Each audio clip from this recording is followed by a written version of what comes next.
When does one use one tool, profiling or contextual tool, versus another? What added value does one bring over another? There are a lot out there. And what I found was it was extremely confusing. The research piece that ALNAP has currently launched, what I found was that was the first time where I was able to see a whole list of contextual analysis tools, and I was able to very briefly understand how they correlate with each other.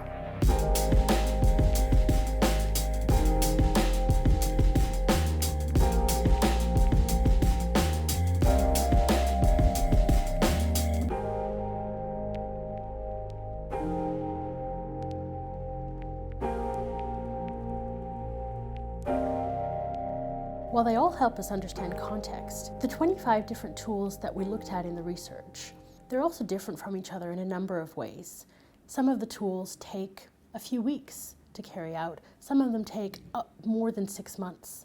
The World Vision GCAR tool takes the shortest amount of time to carry out. The GCAR consists of 8 very simple questions, which basically ask you what is happening now, what are the sources of tension, what do you think might happen next. It's a macro context analysis tool which provides a snapshot of a certain country or situation. It basically allows you to understand a context even if you haven't been there. The great thing about this tool is it's perception-based. It brings the views of a variety of stakeholders at national and local level, including community members.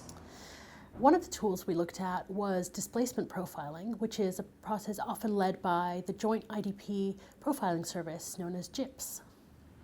So the profiling process is a way of collaborating on defining objectives, collecting information, and analyzing that information so that there can be an agreed upon understanding of a displacement situation. So this is the JIPS Essential Toolkit, a comprehensive toolkit that's online, available through our website, jet.jips.org, where you can actually get a one-stop shop for all the different steps in the process of a profiling exercise and download different templates that you can then adapt to a specific context, see a lot of different examples from different kinds of displacement contexts in different parts of the world, and then those can be used and complemented with other resources as needed.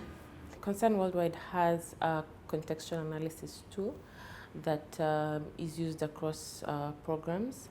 We will soon be doing contextual analysis for our urban program in Nairobi.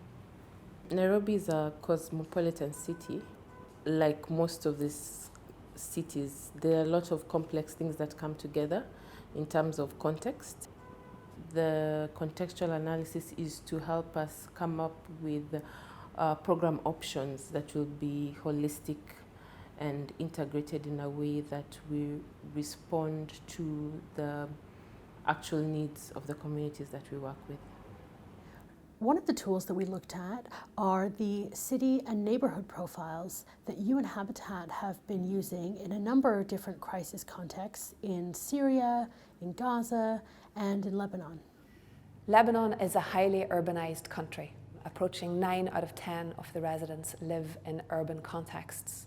However, Lebanon is a data-poor environment, and the lack of good statistics and data means that having nuanced discussions about our challenges in the urban context are difficult. And it is in this context that UN Habitat is producing what we're calling urban profiles. And these bring together strands of information on population, on governance, on basic urban services and housing, on the economy, and on social stability. Neighborhood profiles are multi-sectoral spatial analytical tools developed in response to urban crisis in vulnerable neighborhoods or most disadvantaged neighborhoods or areas in Lebanon. Our methodology stretches from data collection to data processing, analysis, and then report production. The surveys also vary between field surveys, which cover open spaces, buildings, basic urban services, to key informed interviews, to a household survey, which is also done with a representative group of Lebanese and non-Lebanese, as well as a focus group discussion, or a group of focus group discussions, which are segregated by gender, nationality, and age. During our data collection, we usually process our data in a spatial manner, so most of our surveys are GIS-based, and then the rest of the surveys or interviews will be more about content analysis. The point of these profiles is that they bring the debate forward and allow detailed conversations about the challenges and needs that pertain to the urban context. The International Rescue Committee, IRC, developed the Urban Context Analysis Toolkit, and the whole idea behind the toolkit was that humanitarian actors realized that they really did not understand the urban settings in which they are programming. As far back as I think 2013, Boko Haram was causing havoc in southern Borno. Borno State is in the northeastern part of the country, of Nigeria. We piloted the Urban Context Analysis Toolkit in Maiduguri. And one of the things that came out was that in Borno you have two types of governance structures. Right? You have the formal governance structure and you have the informal, which is the traditional. So those basic understanding of the political context and the governance structure, both the formal and the informal, was important. As well as the research report, we've put out an annex which describes each of the 25 tools that were looked at in this research in some depth, about 2 to 3 pages each. The annex is available online, so you should take a look alongside reading the research.